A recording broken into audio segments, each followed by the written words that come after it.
선포합니다. 나의 평생에, 나의 평생에 단 한 가지 소원, 주의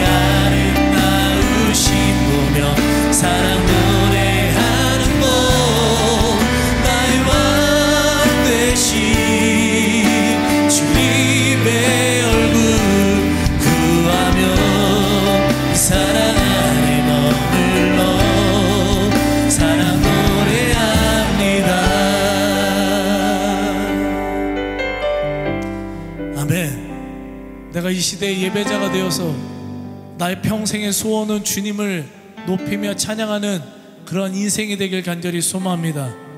내가 축복 가운데 있을지라도, 또한 내가 고난 가운데 있을지라도 날마다 예배하며 주의 이름을 높이는 그러한 사람, 그러한 믿음의 인생을 여러분들 살으시며 날마다 승리하시길 간절히 축원합니다.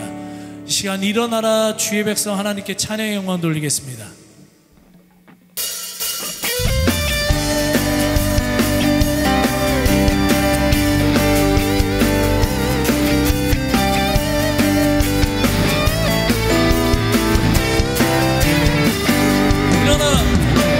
일어나라 주의 백성 빛을 발하라. 주가 너의 영광으로 임하시리라. 일어나라 주의 백성 빛을 발하라. 주가 너의 영광으로 임하시리라. 온 세상이 어둠 속에 헤매고 있지만 주가 너와 함께 계셔 회복을 명하리라. 일어나라 빛을 발하라. 만 백성이 너의 빛을 보고 사방에서 나오네. 일어나라 빛을 발하라. 만 백성이 자유함으로도 기뻐하는도다. 아멘. 일어나라 주의 백성 빛을 발하라. 주가 너의 영광으로 임하시리라. 아멘. 일어나라 주의 백성 빛을 발하라. 주가 너의 영광으로 임하시리라. 온 백성이 어둠 속에 헤매고 있지만 주가 너와 함께 계셔 회복을 명하리라. 일어나라 빛을 발하라. 만 백성이 너의 빛을 보고 사방에서 나오네. 일어나라 빛을 발하라. 만 백성이 자유함으로도 기뻐하. 일어나라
주시는 그 이름을 높이며 날마다 승리하시는 여러분들의 삶 되시길 간절히 축원합니다.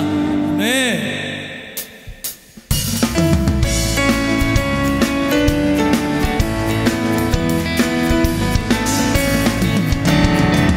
주의 보혈의 피만이 우리를 살리는 능력이 있을 줄 믿습니다. 죄에서 자유를 얻게 하는 보혈의 능력, 주의 보혈, 시험을 이기고 승리하니 참 놀라운 능력이로다. 죄에서 자유를 얻게 하는 보혈의 능력, 주의 보혈, 시험을 이기고 승리하니 참 놀라운 능력이로다. 주의 보혈 능력이 또다. 주의 피 믿으오. 주의 보혈 그 어린 양의 매우 귀중한 피, 육체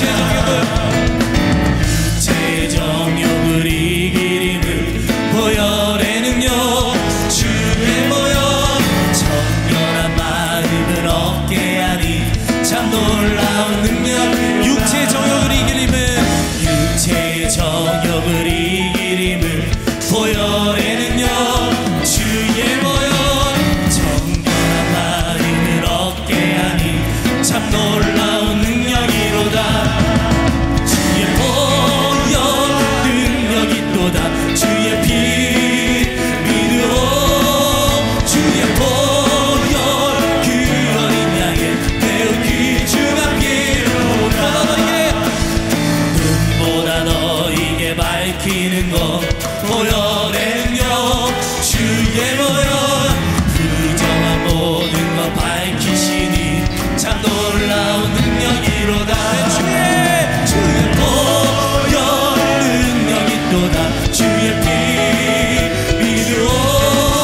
주의 보혈 그 어린 양의 매우 귀중한 피,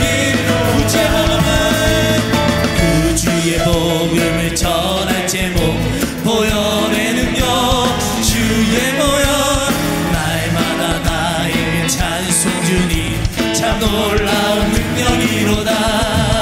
주의 보혈 능력이 또다. 주의 피 믿으오. 주의 보혈 그 어린 양의 매우 귀중. 우리 4절 다시 한번 찬양합니다. 구주의 복음을 전할 제목 보혈의 능력, 주의 보혈 날마다 나에게 찬송 주니 참 놀라운 능력이로다. 주의 보혈 능력이 또다. 주의 피 믿으오. 주의 보혈 그 어린 양의 매우 귀중한 피, 주의 보혈 능력, 주의 보혈 능력이 또다. 주의 피 믿으오. 주의 보혈 그 어린 양의 매우 귀중한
없는 내 삶에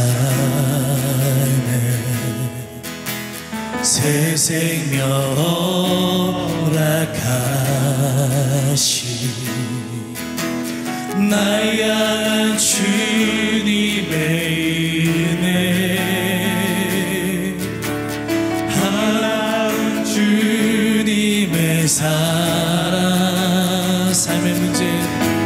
삶의 문제 힘겨워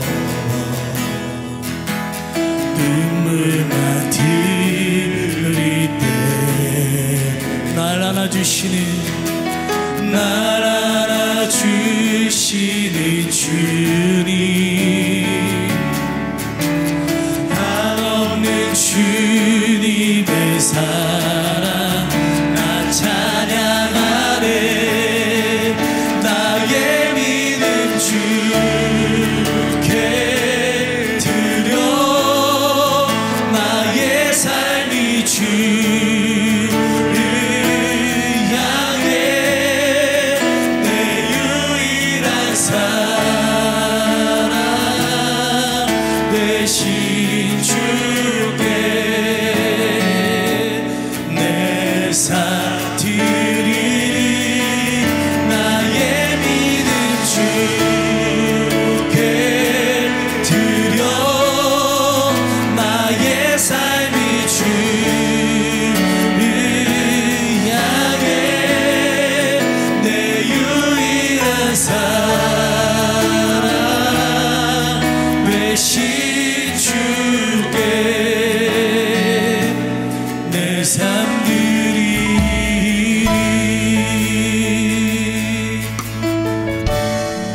소망 없는 내 삶에 소망 없는 내 삶에 새 생명 허락하시 날 향한 주님의 은혜 놀라운 주님의 사랑 삶의 문제 힘겨워 눈물만 흘릴 때도 날 안아주시는 주님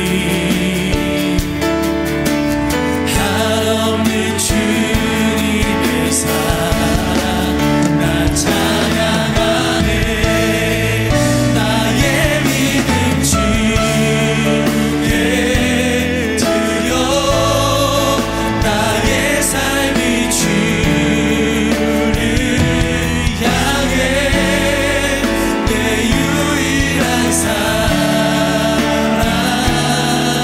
되신 주께 내 삶 드리리 나의 믿음 주께 드려 나의 삶이 주를 향해 내 유일한 사랑 되신 주께 내 삶 드리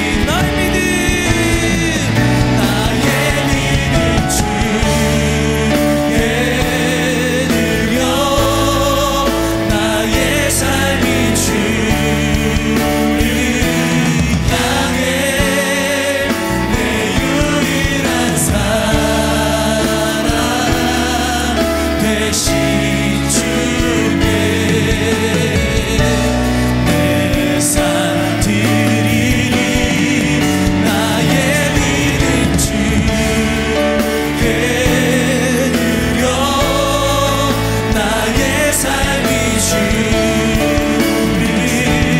향해 내 유일한 사랑 되신 주께 내 삶 드리 여호와께 돌아가자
가운데 큰 은혜가 있게 해달라고 주여 한번 외치고 간절히 부르짖겠습니다. 주여.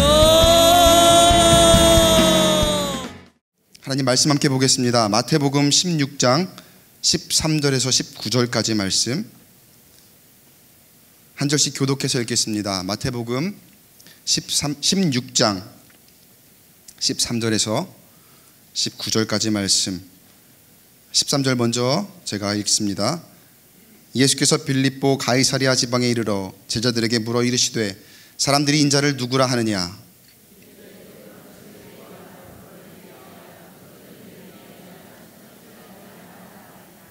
이르시되 너희는 나를 누구라 하느냐?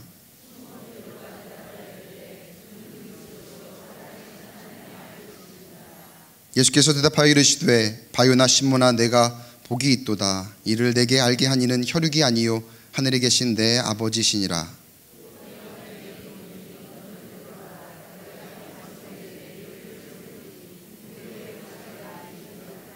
19절 함께 읽겠습니다. 내가 천국 열쇠를 내게 주리니 내가 땅에서 무엇이든지 매면 하늘에서도 매일 것이요 내가 땅에서 무엇이든지 풀면 하늘에서도 풀리리라 하시고. 아멘.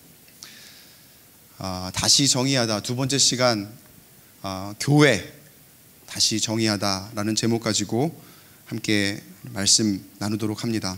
여러분, 교회가 뭡니까? 여러분들이 알고 계시는 교회가 뭘까? 이렇게 물음이 주어졌을 때 여러분들이 알고 있는 온갖 지식들이 하나하나 다 이렇게 나열이 될 수 있겠죠. 우리 교회, 건물, 크고 작은 건물들이 있죠. 또 건물만을 뜻하는 것이 아니라 모임이다.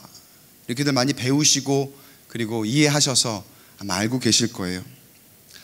작은 단위로는 몇 명이 모인 셀 모임도 그것도 모임이죠. 그러니까 그것도 하나의 교회이고 가정의 모임도 하나의 교회가 될 수 있고 더 큰 단위로 가면 지역교회, 우리 1교회부터 7교회까지 그리고 젊은이 교회, 틴즈파이어까지 교회 학교 다 하나의 크고 작은 교회가 될 수 있고 또 꿈의 교회, 감리교회 그리고 공교회의 개념을 뜻하는 그런 모임이다.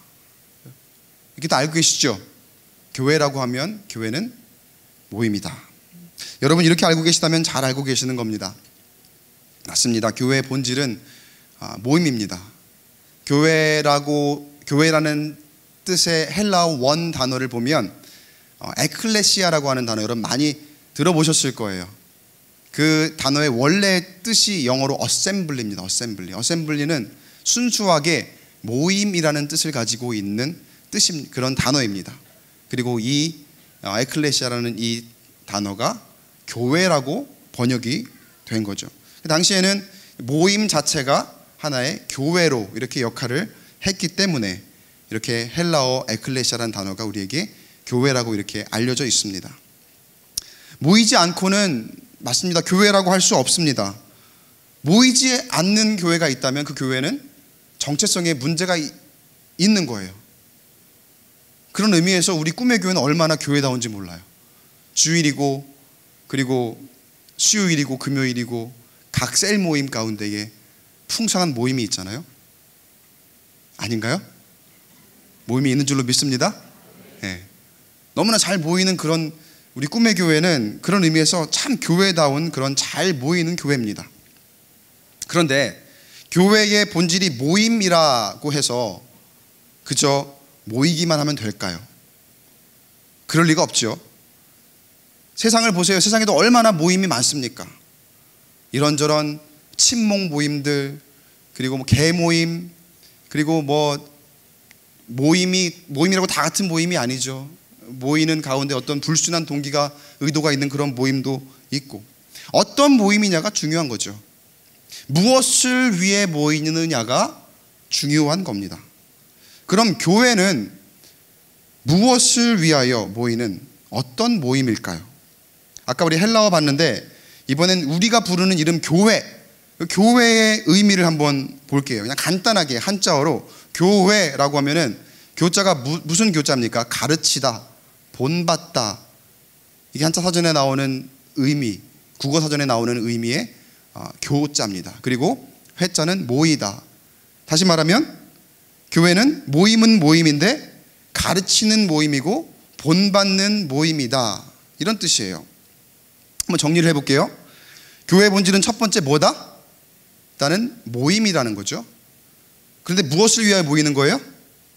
가르치는 모임이고 본받는 모임이다. 이게 두 번째 본질이에요. 가르침이 없으면, 본받는 게 없으면 아무리 모여도, 우리가 아무리 많이 모여도 그 안에 가르침이 있지 않다면 그건 교회가 아니에요. 보세요. 모였어요. 근데 모여서 먹고 웃고 떠들고 그렇게 끝났어요. 그걸 교회라고 할 수 있을까요? 아무리 우리가 꿈의 교회라고 하는 이 그냥 건물 안에 모였다 하더라도 모임이 그냥 웃고 떠들고 먹고 즐기고 그냥 그렇게 끝난다고 하면은 그 모임을 우리가 교회라고 할 수 없다는 거예요. 언제든지 우리가 교회의 이름으로 모일 때는 그 안에 뭐가 있어야 된다? 가르침이 있고 본받음이 있어야 된다는 거예요. 자, 끝이 아니에요. 하나 더 있어요. 자, 그럼 무엇을 가르치고 무엇을 본받는 모임인가? 여러분 전도 많이 하시죠? 전도 안 하세요? 전도 많이 하시잖아요. 전도 많이 하셔요. 전도는 뭘 전하는 거예요? 문자 그대로 하면 도를 전하는 거죠. 뭐 여러분이 길가에서 보는 그 도를 아십니까? 그거 말고요. 문자 그대로 하면 도를 전하는 게 맞습니다. 길을 전하는 거예요. 길도자잖아요. 무슨 길을 전하는 거예요? 구원으로 영생하는 길을 전합니다. 그 길이 예수 그리스도인 줄로 믿습니다. 내가 곧 길이요 진리요 생명이니 나로 말미암지 않고는 아버지께로 올 자가 없느니라. 요한복음 14장 6절 말씀, 예수님께서 하신 말씀이죠. 그 예수 그리스도, 우리의 길이요 진리요 생명이 되시고 구원으로 인도하시는 그 길, 그걸 전하는 게 전도잖아요. 교회가 가르쳐야 하는 게 바로 그거예요. 도를 가르치는 것, 길을 가르치는 것, 그게 교회가 가져야 할 사명입니다. 그렇기 위해서 모이는 거예요. 그렇기 위해서. 이게 세 번째 본질입니다. 아까 모임만 가지고 안 된다 그랬어요. 그래서 가르치기 위해서 모여야 된다 그랬죠. 근데 가르치기 위해서 모여도 헛것 가르치면 그 교회가 아니죠. 헛것 가르치는 순간 이단이 될 수도 있고 사이비가 될 수도 있고 아주 이상한 게 될 수가 있어요. 교회라고 할 수 없어요. 예수 그리스도를 가르치고 예수 그리스도를 본받아야 되고 예수 그리스도가 길이요 진리요 생명이 되심을 가르치기 위한 모임이, 그 모임이야말로 진정한 교회라는 거예요. 복음, 이 기쁜 소식을 가르치고 전하는 모임이 바로 여러분이 모이는 그 교회라는 거예요. 그러면 교회가 어떻게 정리가 될까요? 교회란 이렇게 정리할 수 있을 것 같아요. 예수 그리스도의 복음을 가르치고 본받기 위해 모이는 모임. 이렇게 교회의 본질이 세 가지로 간단하게 정리가 될 수 있습니다. 모임이요, 그리고 그 안에 가르침이 있어야 되고, 그리고 복음, 예수 그리스도가 있어야 교회라고 할 수 있어요. 이 세 가지 중에 하나라도 빠지게 되면 교회는 그 정체성을 잃게 되어 있습니다. 그런데 이 시대의 교회를 바라보면 참 많이 본질을 까먹고 있습니다. 교회라고 하면서 모이질 않아요. 모이려고 하질 않아요. 세상 일, 사회 일, 여러 가지 일에 밀려서 이 교회라고 하는 모임을 가볍게 여기기가 일쑤입니다. 그래서 인터넷으로 설교 나온다고 그것으로 설교만으로 만족하려고 하고, 그리고 그것으로 마치 내가 모임에 참석한 것처럼 그렇게 자기 자신을 기만합니다. 그것으로 모임을 대체하려고 하는 그런 현대인들의 모습들이 참 많이 있어요. 아니면 모이기는 해요. 모이기는 하는데 그저 먹고 마시고 놀기 위한 모임으로, 세상의 모임과 그렇게 다르지 않아 보일 때가 덜어 있어요. 또 가르치긴 합니다. 그런데 정작 가르쳐야 할 예수와 복음은 그 안에 없고 분명히 교회로 모인다고 모였는데 그 안에 세상적인 성공을 위한 지식과 노하우를 가르치고 자랑하는 데에 애를 쓰는 모습을 많이 보게 됩니다. 예수님은 가르쳐 제자를 삼아라 이렇게 말씀하셨는데, 그러려면 내가 먼저 예수님을 잘 본받고 예수님을 닮아야 할 텐데 그건 귀찮아요. 그건 참 고달픈 일이잖아요. 그래서 그냥 제자 삼으라는 그 사명은 나중에 하겠다고 미루어 두기도 합니다. 나 하나 와서 예배 드리는 것도, 나 하나 잘 믿기도, 내 앞가림하기도 이렇게 어려운데 뭘 자꾸 이렇게 하라고 하는지, 이런 생각인 거죠. 다른 먼 데 있는 사람들 얘기하는 것 같지만 실상 어쩌면 우리의 모습일지도 모르는 이 시대의 교회의 현실입니다. 그러나 여러분, 우리에겐 아직 희망이 있습니다. 하나님께서 그리스도의 몸된 교회를 절대로 포기하지 않으시기 때문입니다. 저와 여러분을 절대로 포기하지 않으십니다. 할렐루야. 지난 시간에 다시 정의한 게 뭐였죠? 까먹으셨구나. 성도를 다시 정의했어요. 지난 시간에 뭔가 좀 거창하게 얘기를 해서 야, 성도 되기도 되게 어려운 거 아닌가, 그렇게 생각하시는 분들도 있었을 것 같아요. 그러나 그게 아니라 성도는 부족한 사람이라도 성령의 인도하심으로 만들어지는 사람이지 내가 애를 쓰고 인위적으로 만들려고 되는 사람이 아니라고 저는 지난 시간에 그렇게 전했어요. 지난 시간에 그래서 제가 베드로 이야기를 잠깐 했었는데 오늘도 잠깐만 좀 출연시키고 갈게요. 베드로는 실수도 많고 부족한 사람이다 이렇게 이야기를 했습니다. 어촌의 뱃사람 출신에 배움의 기회도 많이 갖지 못했던 그런 사람이었죠. 게다가 다혈질의 성격이기까지 해서 많은 사람들이 가까이 두기 어려운 아마 그런 사람이었을 거예요. 그런 배우지도 못하고 다급하면서 때로는 포악한 성격 때문에 곧잘 실수를 저지르곤 합니다. 급기야는 중대한 실수, 예수님을 부인하는 지경에까지 이르러 변절자가 되고 말았다. 성경을 통해서 우리가 알 수 있는 내용이죠. 그러면 과연 예수님께서는 베드로를 만났을 때에, 베드로가 예수님을 따라 나섰을 때에 베드로의 그런 모습을 아셨을까요? 모르셨을까요? 당연히 아셨지요. 당연히 아시지만, 그렇지만 그런 모습의 베드로를 예수님께서는 품으셔요. 그리고 세상이 볼 때는 정말 모난 것 많고 그리고 부족하기도 하고 사람들이 가까이 두기 어려워하는 그 베드로지만 그 베드로를 잘 다지고 잘 다듬고 그리고 깎아서 견고하고 좋은 모양으로 만들어 내셨던 거죠. 우리를 보면은 우리 자신도 참 실수가 많습니다. 그러나 우리의 그런 모습 가운데서도 하나님께서는 참된 교회를 찾으시는 줄로 믿습니다. 실수가 많은 우리의 모습은 어쩌면 하나님의 형상에서 멀어져서 일그러져 있고 모났고 그리고 매끄럽지 못한 그런 모습입니다. 사도 바울이 고린도 교회의 교인들에게 쓴 편지에 그 교회에 속한 사람들의 모습을 어떻게 묘사했습니까? 고린도전서 1장 26절에 형제들아 너희의 부르심을 보라.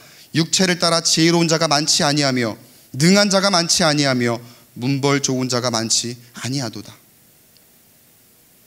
이게 고린도 교회의 모습을 묘사한 거지만 사실은 예나 지금이나 이게 교회의 전형적인 모습입니다. 우리의 모습이죠. 우리의 모임, 우리가 속한 이 모임, 교회의 전형적인 모습. 그러나 지혜롭지 못하고 능력이 부족하고 학식이 뛰어나지 않다 하더라도 주님은 저와 여러분을 교회의 이름으로 모이게 하시는 줄로 믿습니다. 하나님은 그런 우리들을 교회로 부르시고 이 시대의 소망을 위해서 사용하시는 줄로 믿습니다.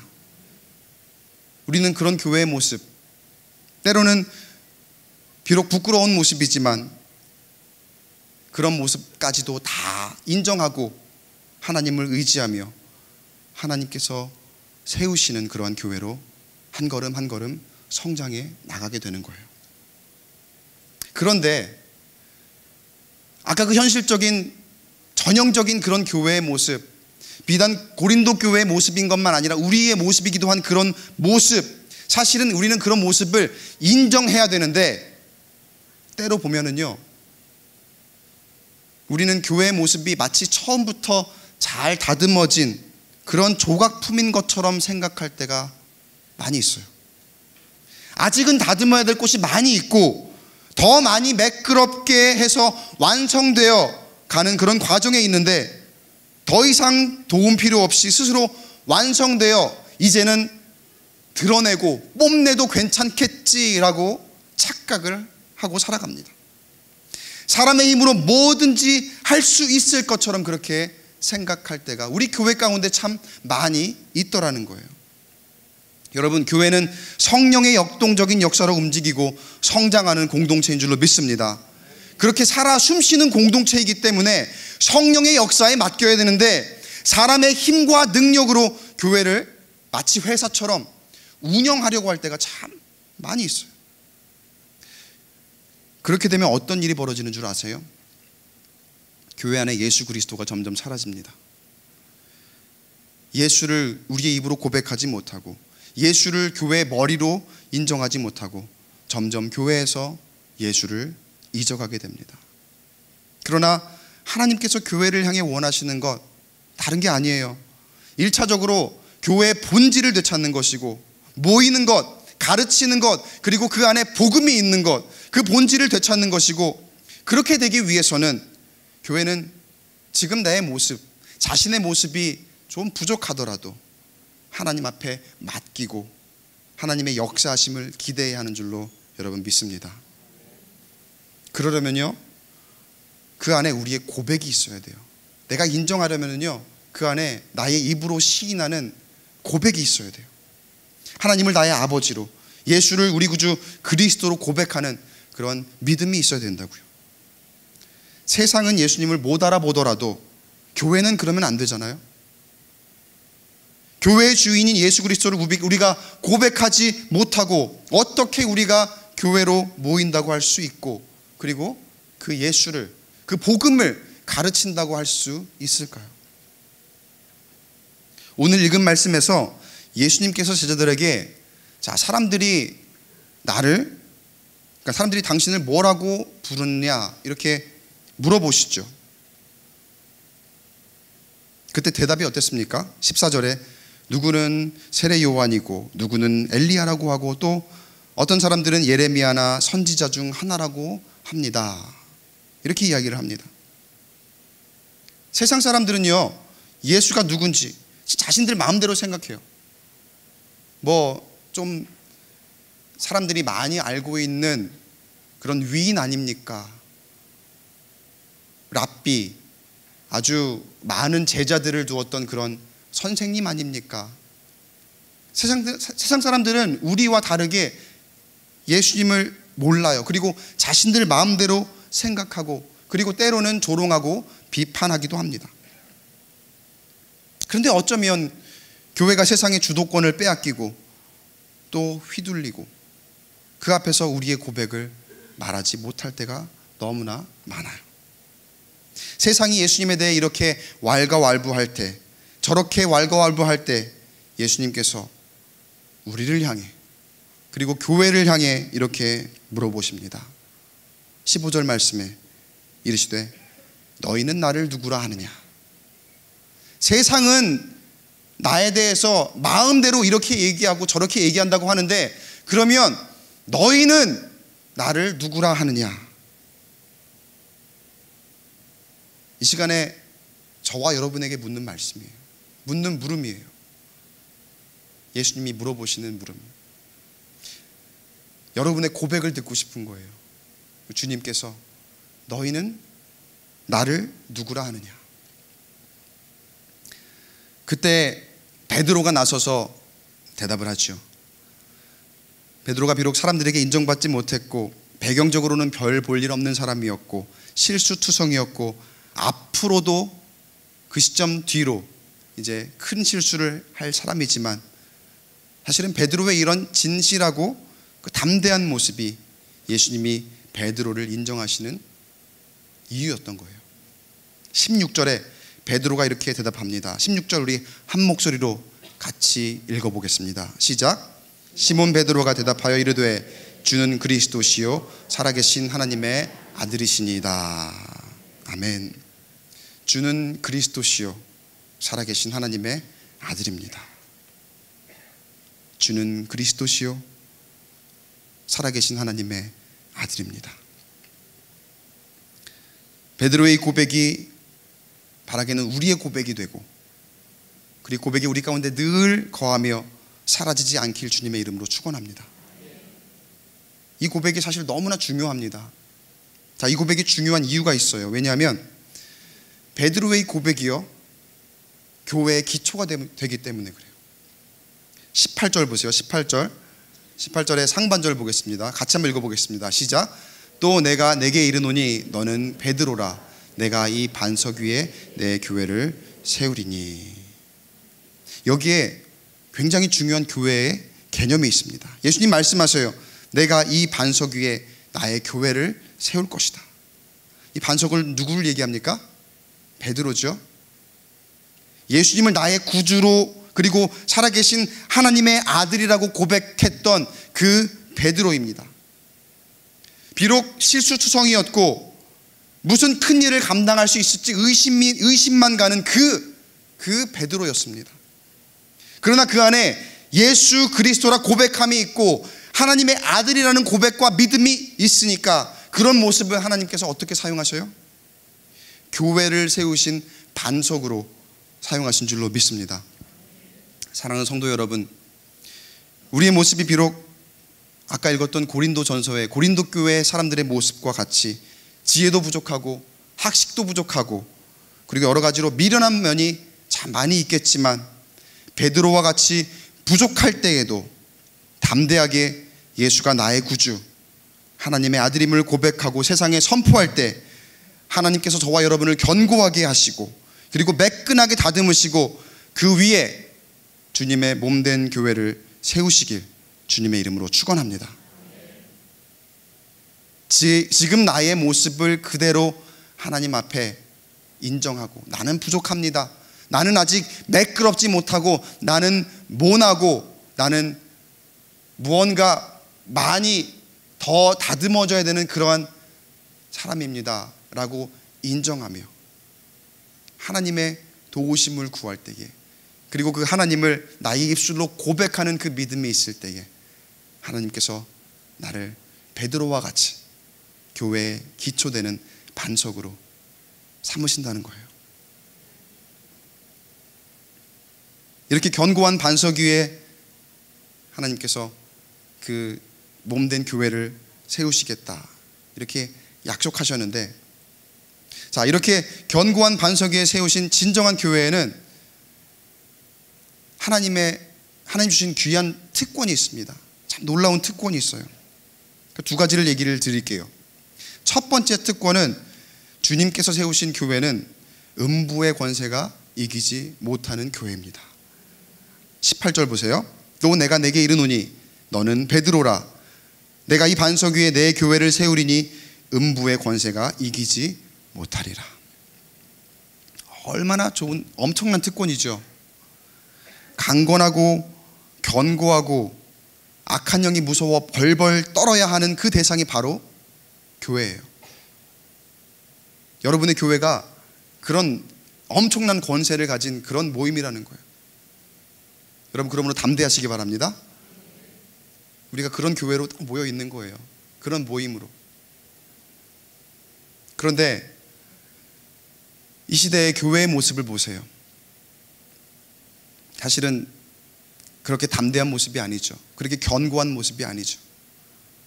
마음껏 농락당하고 이리저리 휘둘리고 조롱당하고 어쩌면 교회의 권세가 예수의 이름이 땅에 떨어지다 못해 땅을 뚫고 막 더 내려가야 될 듯 그렇게 보이기까지 합니다. 왜 그럴까요? 뭐가 문제일까요?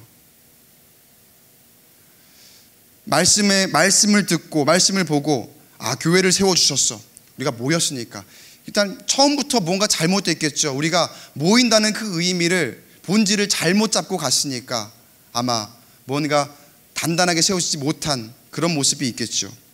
근데 그것보다도 우리가 생각하는 게, 야, 교회를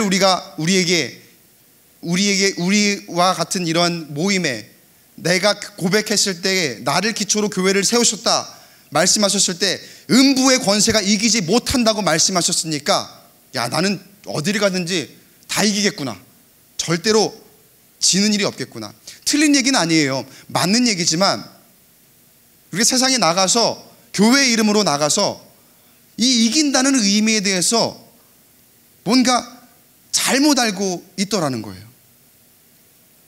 보면 세상과 맞서서 이기라고 하니까 세상의 가치와 반대로만 생각을 해서 마치 고집 부리는 것, 그래서 세상이 하는 건 다 틀렸다고 얘기하는 게 마치 이기는 것이라 그렇게 생각할 때가 많이 있더라는 거예요.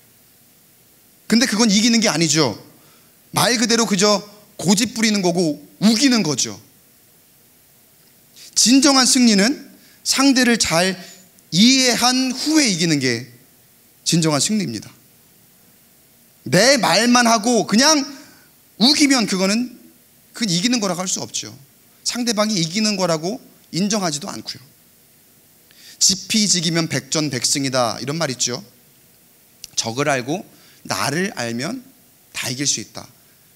일단은 적을 알아야 되고 나도 알아야 돼요. 그만큼 이렇게 알아야 돼요. 물론 지피지기 백전백승에서 적을 알기 위해 한 방법은 제가 지금 말씀드리고자 하는 방법과는 조금 다른 방법이겠지만, 뭐 염탐을 한다거나 그리고 정찰을 한다거나 여러 가지 전략적으로 그렇게 아는 그러한 방법이겠지만 의미는 통하는 거예요.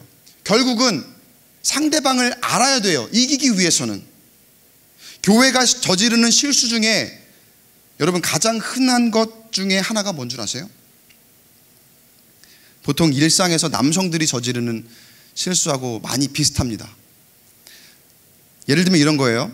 제가 이제 월요일이나 좀 시간이 날 때는 제 아내랑 같이 이제 뭐 외식, 밖에 나가서 식사를 하고자 이렇게 나갈 때가 있습니다. 그래서 점심 먹으러, 저녁 먹으러 외출을 하려고 하면서 물어봅니다.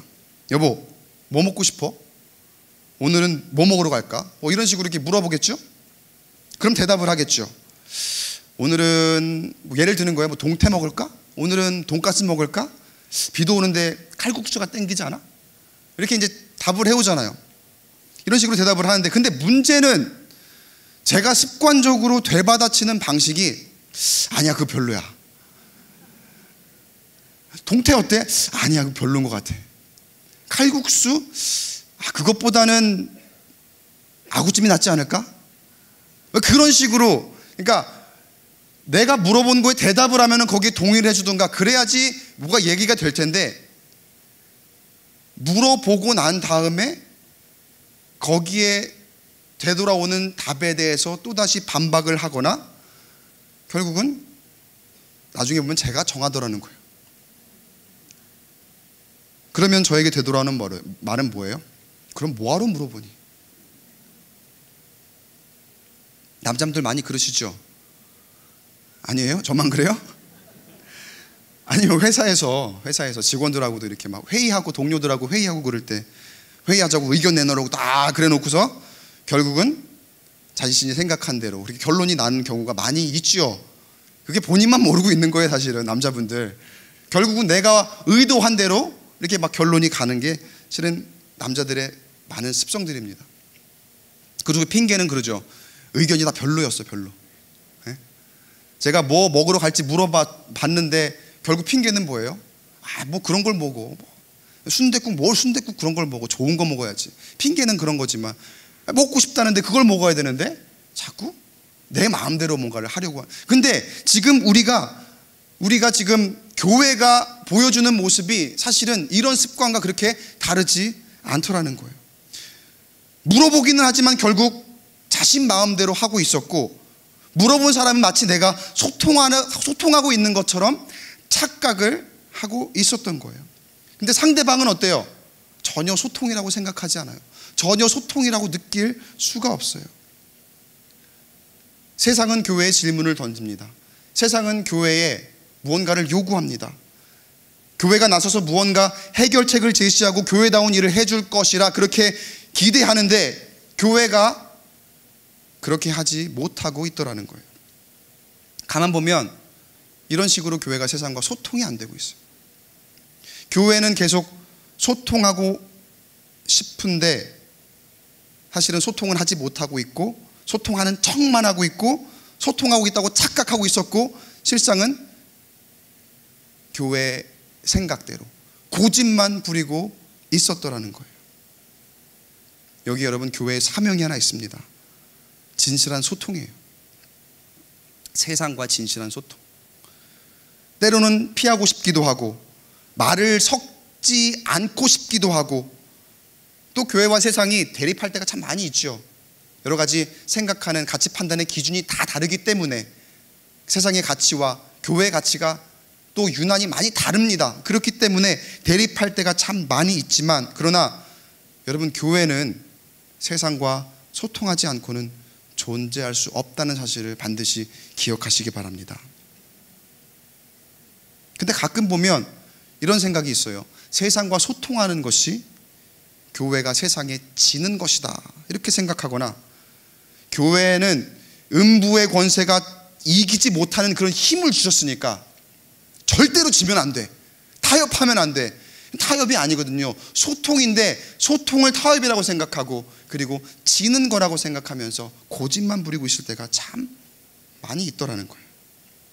그러나 여러분, 교회가 견고하면요, 아무리 교회가 세상과 자유롭게 소통하고, 그리고 또는 세상이 공격을 해오더라도 견고한 교회는 절대로 무너지지 않습니다. 왜 그렇습니까? 하나님의 권세가 음부의 어떠한 그런 세력에도 지지 않는 그런 권세를 교회에게 주셨기 때문에, 바라기는 세상을 위해 빛을 비추는 교회가 되기 위해서 소통하는 교회로 살아가는 저와 여러분 되시길 주님의 이름으로 축원합니다. 이게 첫 번째 주는 이 교회를 향한 하나님의 특권이에요. 두 번째 특권이 있어요. 우리가 이렇게 견고한 교회로 세워질 때 우리에게 주시는 두 번째 특권, 그거는 복입니다. 복. 여러분 좋아하시는 복. 17절에 보면은요, 예수님이 이렇게 말씀하시죠. 바요나 시모나, 내가 복이 있도다. 19절에는요, 상반절에 보면 내가 천국 열쇠를 내게 주리니. 교회에게 이런 큰 복을 주신다는 거예요. 우리가 교회의 본질을 잘 기억하고 모일 때 그 반석 위에 교회를 세우시고 복을 주신대요. 그런데 여러분, 이 복을 교회에 주실 때 가만 생각을 해보세요. 복을 교회에 주실 때, 천국 열쇠를 주실 때 어떤 마음으로 하나님 주실까요? 너네들 그 복 다 가지고 천국도 다 독차지해라, 이런 마음은 아니시겠죠. 그럼 어떻게 해야 될까요? 그 주시는 복 세상과 나눠야 되겠죠. 그리고 천국의 열쇠를 우리에게 주신 것, 그걸 가지고 세상과 나누고 세상에 전해야 하는 거예요. 근데 위에 언급드렸던 것처럼 교회가 세상과 소통하지 않으면 교회가 세상의 필요를 알 수가 없어요. 교회가 어떤 것 때문에 고통당하고 있고 어떤 것 때문에 신음하고 있는지 교회가 알 길이 없다는 거예요. 세상과 소통하지 않고 그들의 필요를 모른다는 건 교회가 그만큼 이기적이라는 뜻이겠죠. 세상은 하나님의 말씀을 알지 못하는 사람들로 가득 차 있고, 그리고 그들이 하나님의 말씀을 들어야 하는데 전하는 자가 없습니다. 세상은 가난과 고난 가운데에 신음하고 있는데 그들이 하나님의 긍휼하심과 사랑을 받을 길이 없습니다. 여기에 이런 현실 앞에 교회에 또 다른 사명이 있습니다. 교회는 하나님 허락하시는 축복의 통로가 되어야 되는 줄로 믿습니다. 구원의 통로가 되어야 되는 줄로 믿습니다. 그 통로가 되어야 되는데, 근데 교회가 이상하게 변질되고 있어요. 세상과 다를 바 없이 이기주의가 만연하고, 심지어 뭐 세상과 교회의 대립구도는 뭐 말할 것도 없어요. 이거는 아무것도 아니고, 심지어 교회끼리도 네 교회 내 교회 하면서 다툼과 분란이 많아져서 오히려 세상이 교회를 걱정하는 그런 지경에까지 이르게 됩니다. 그러나 하나님께서 교회에게 주신 사명은 참으로 무거운 책임감입니다. 19절, 아까 상반절만 읽었는데 19절 전체 내용을 한번 같이 읽어보겠습니다. 19절에 그 내용이 나와요. 시작. 내가 천국 열쇠를 내게 주리니 내가 땅에서 무엇이든지 매면 하늘에서도 매일 것이요 내가 땅에서 무엇이든지 풀면 하늘에서도 풀리리라. 아멘. 이 말씀을 깊이 들여다보지 못하면 그저 하나님이 나에게 권세를 주신 것이고 나에게 복을 주신 것으로 생각할 수 있어요. 그러나 이 말씀에 들어있는 의미를 한번 우리가 생각을 해보면, 내가, 교회가 세상에서 하나님의 복을 나누기 위한 그런 사명, 감당해야 되는 사명을 말하는 거예요. 우리에게 권세를 주신 만큼 그만큼의 사명을 우리에게 주셨다는 거예요. 그 사명 무엇입니까? 우리에게 복을 주시는 만큼 우리가 그 복을 마음껏 나눌 수 있도록 세상에서 교회의 책임과 의무를 다하라는 그 사명인 줄로 믿습니다. 그 책임과 의무, 하나님의 뜻을 이 땅에 전하는 것이고 하나님께서 우리에게 주시는 큰 복을 이웃과 함께 나누는 그런 사명인 줄로 믿습니다. 이 사명 어떻게 하면 좋겠습니까? 감당해낼 수 있는 줄로 믿습니다. 말씀 맺습니다. 사랑하는 성도 여러분, 우리가 모여 교회를 이루기 위해서 교회 안에 본질을 되찾아야 합니다.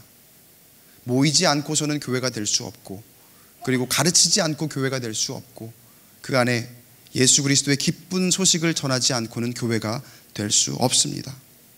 이 본질을 되찾기 위해서 우리가 인위적으로 무언가 할 수 있을까요? 아니요. 우리는 부족해요. 우리는 힘도 없고 우리는 능력도 없고 지혜도 없습니다. 그게 교회의 현실적인 모습입니다. 우리가 갖는 모임의 현실적인 모습입니다. 그럼 우리가 할 것은 무엇입니까? 성령이 강하게 일하시도록 우리는 그 하나님을 인정해야 하는 줄로 믿습니다. 예수를 우리의 구주시라, 하나님의 아들이라 고백하고 세상 앞에 담대하게 선포해야 하는 줄로 믿습니다. 그 고백 위에, 그 단단한 반석 위에 건강한 교회를 세워주실 줄로 믿습니다. 세상이 아픔과 고난 가운데 신음하고 있을 때 교회가 이 땅에 희망이 될 수 있도록 여기에 모인 저와 여러분, 우리 모두를 사용하실 줄로 믿습니다. 세상과 적대 관계로 등지는 것이 아니라 그들을 향한 축복의 통로가 되도록 교회를 사용하실 줄로 믿습니다. 그 중심에 저와 여러분의 고백이 있어요. 주는 그리스도시요 살아계신 하나님의 아들입니다. 언제나 변함없이 이 고백 가운데에 살아가시는 저와 여러분 되시길 주님의 이름으로 축원합니다. 축원합니다.